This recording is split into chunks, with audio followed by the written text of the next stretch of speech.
Hi, I'm Janet Gale Besser, Vice President, Regulatory and Business Innovation at SEPA. Thanks for joining us on SEPA TV.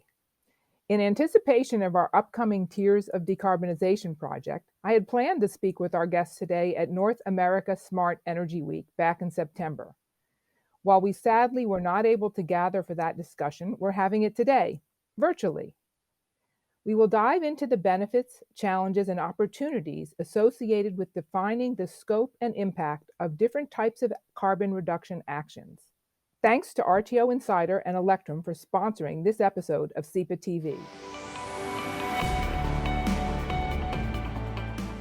When people talk about decarbonization or carbon reduction, they use a variety of terms and language, which can lead to confusion and uncertainty. The objective of the Tiers of Decarbonization project is to clarify that uncertainty so that actors, utilities, and large energy users have a shared understanding of the language and the challenges and obstacles to progressing through the tiers to a carbon-free energy future. Our guests today represent two of the companies working with SEPA on this project. They will share their perspectives on this work throughout our conversation. Let's dive right in. What impact could defining various carbon reduction terms have on actual decarbonization progress? Nidhi, I'll start with you. Thanks, Janet. And hi, I'm Nidhi Thakar with Portland General Electric. I'm our Senior Director for Resource and Regulatory Strategy and Engagement. What we know is the climate crisis is here. And we know this from how it's manifesting in our environment. We know this from the recent sixth assessment report from the IPCC, which confirms we face serious and immediate global threats. And I think these discussions are actually a perfect example of how the definition of various climate reduction terms can ultimately influence or affect our outcome. Comparing action options and commitments require a common and shared understanding of these terms. We also know that common terms such as clean and renewable and carbon free and net zero emissions can mean very different things to very different people, as we've seen through our discussions in the Tiers of Decarbonization project. Having a shared and common understanding of what we're trying to solve gives us a better chance at solving it. My name is Golin, and I am the global lead for all of our energy policy and sustainability work at Google. A year ago, we made the commitment to completely decarbonize our own operational footprint for all our data centers and for all of our office buildings. And we made that goal because we fundamentally believe that everyone needs to focus on the 100% decarbonization of the grid, every hour and every location. And so for us, we think focusing, a collective focus, and getting the right goal in place for all the actors that are critical in changing the grid and transitioning to a carbon-free future is fundamentally the most important thing. So we all have to have the same goal. And if we don't have the same goal, I think we're going to find that we're going to overpay. There's going to be a lot of inefficiency in the system, and there's going to be a lot of confusion.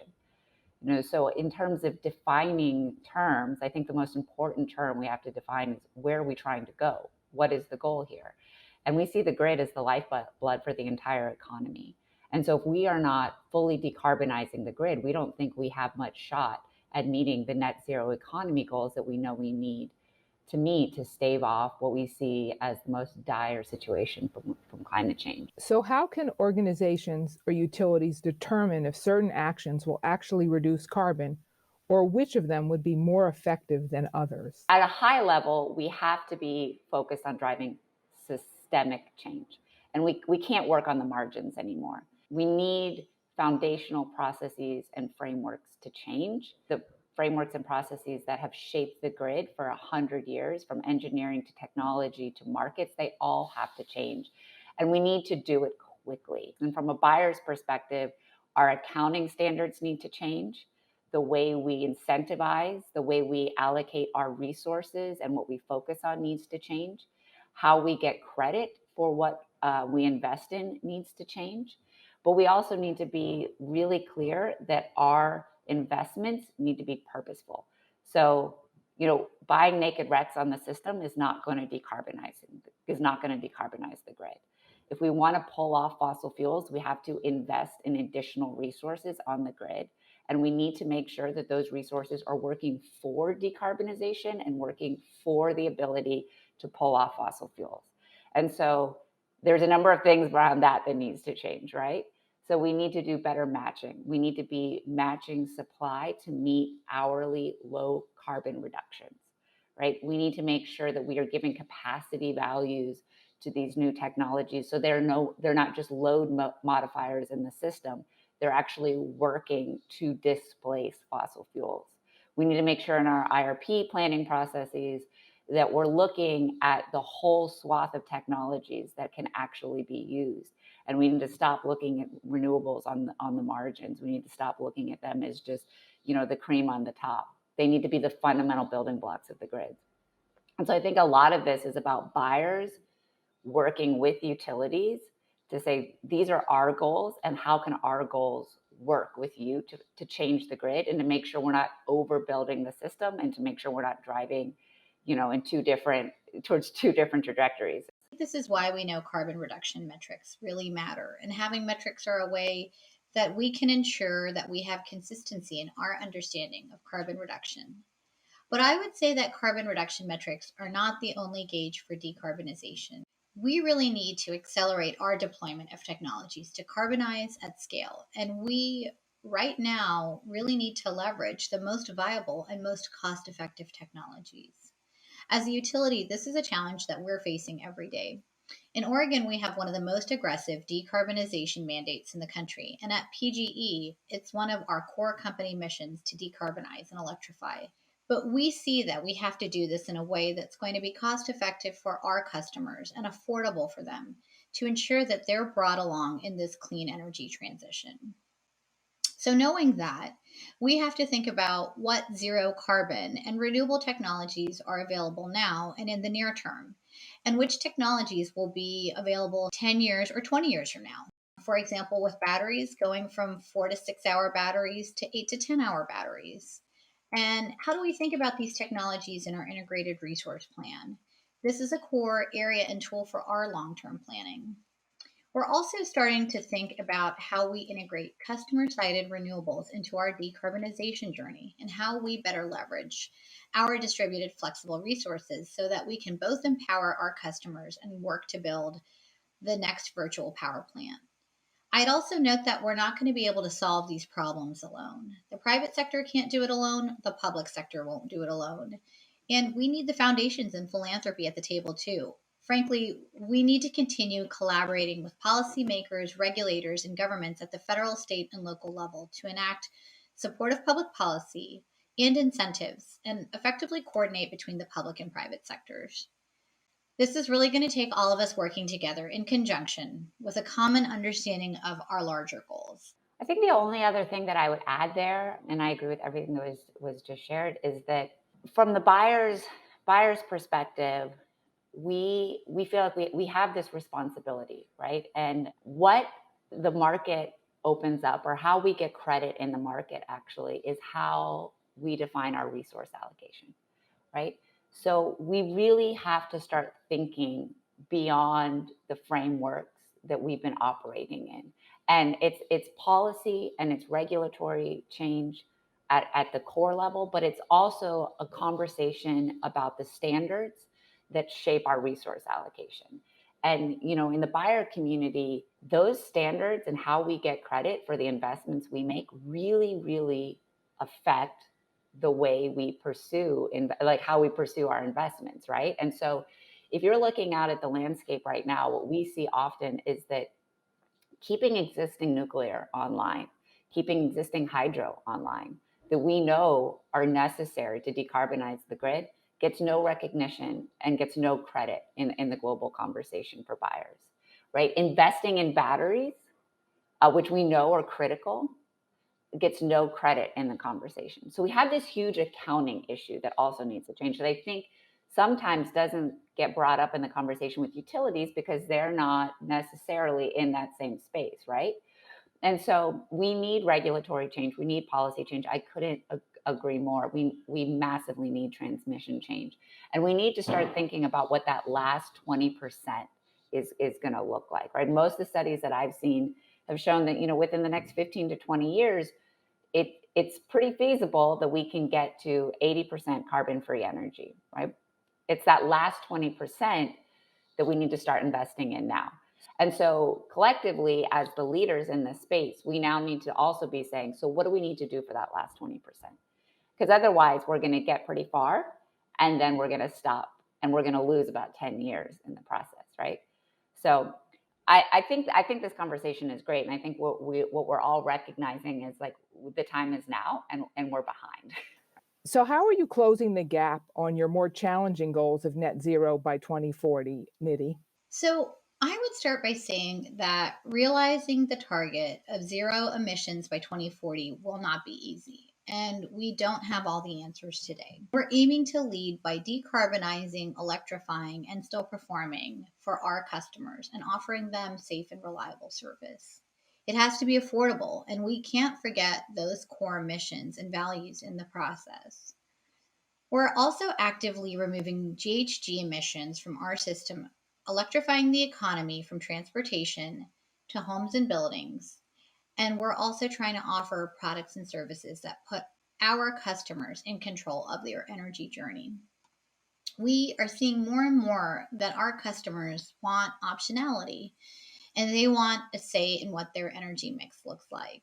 This drives us to continuously explore and innovate and to deploy new technologies, to simplify processes, and to reduce costs in delivering exceptional value for our customers. We're encouraged by the magnitude of investment, the pace of innovation, and resources that are focused on developing these clean energy solutions, which have never been greater. One of the examples of our latest innovations is a first of its scale groundbreaking resource, the Wheat Ridge Project, located in Eastern Oregon. The Wheat Ridge Project combines wind, solar, and storage and is essentially an energy trifecta that is designed to harness wind and solar power, which are commercialized off the shelf renewable technologies, and to couple those with battery storage. And our Wheat Ridge facility in Eastern Oregon, when it's fully up and running, is going to power 100,000 homes. Between now and 2030, we also expect that we're going to nearly triple the amount of clean renewable resources on the grid. Getting to our net zero goal in 2040 is also going to require us removing all coal from our resource portfolio. Last year, we closed the Boardman coal plant, Oregon's only coal-fired power plant.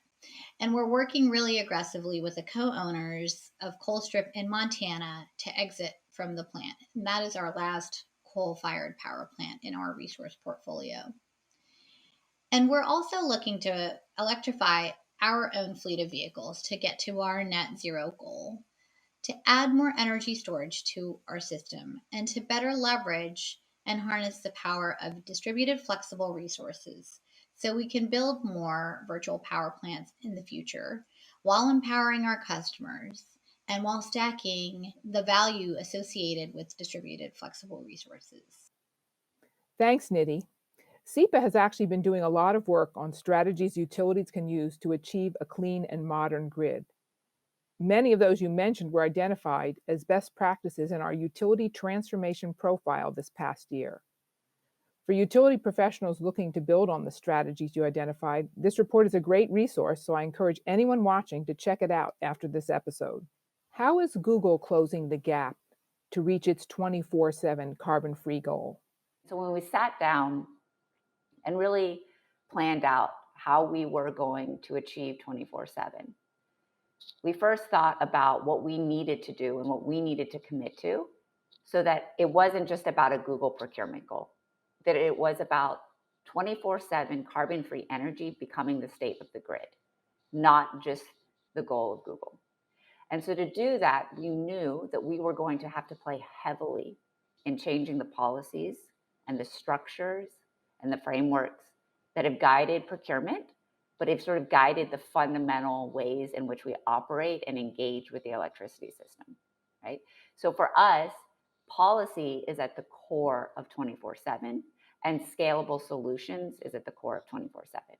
So with our purchasing power, we are reshaping what a corporate PPA looks like so that we're not just going out to market and looking to fill a capacity need. We're actually going out to market and looking at the grid and saying, where do we need to shore up resources on the grid to make it more carbon free for everyone?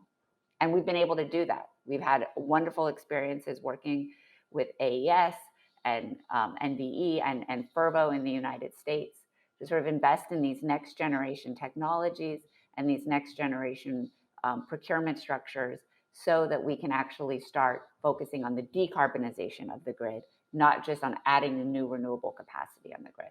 I think the biggest thing that we're doing, which is different from where we've been in the past, and which is sort of my call to all buyers in this community that have a real appetite for seeing their impact change for society, make better change for society, is that we have to get involved in policy.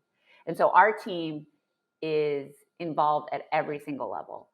We're involved in pushing policies that are going to open up funding and investment for next generation technologies. We're involved in coalitions across the globe in expanding wholesale markets and reforming wholesale markets so that we can get access to new clean energy technologies.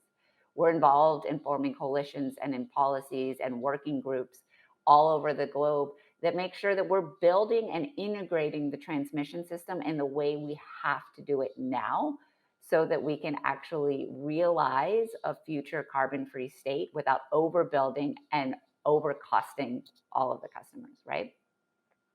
And part of this is the reason why this year, we partnered with the UN to form the 24/7 Compact, because we knew we needed other stakeholders engaged. We needed stakeholders who worried about energy access and equity issues so that we could learn from them what are the policies that they know are necessary so that everyone has a carbon-free future. We need to collectively row in the same direction. And we all have to recognize that achieving a carbon-free grid is not going to happen without policy change. We cannot purchase our way into this future. We cannot go out to market and purchase our way into this future. It's not a procurement goal. It's a policy goal. It's an end state goal. And so for us, that is the biggest place that I think that we are focusing that is different than where we have focused before. Well, I want to thank both of you for a really terrific conversation. Thanks for watching, and thank you to RTO Insider and Electrum for sponsoring SEPA TV. For more episodes from our Smart Energy Week series, visit sepapower.org/knowledge.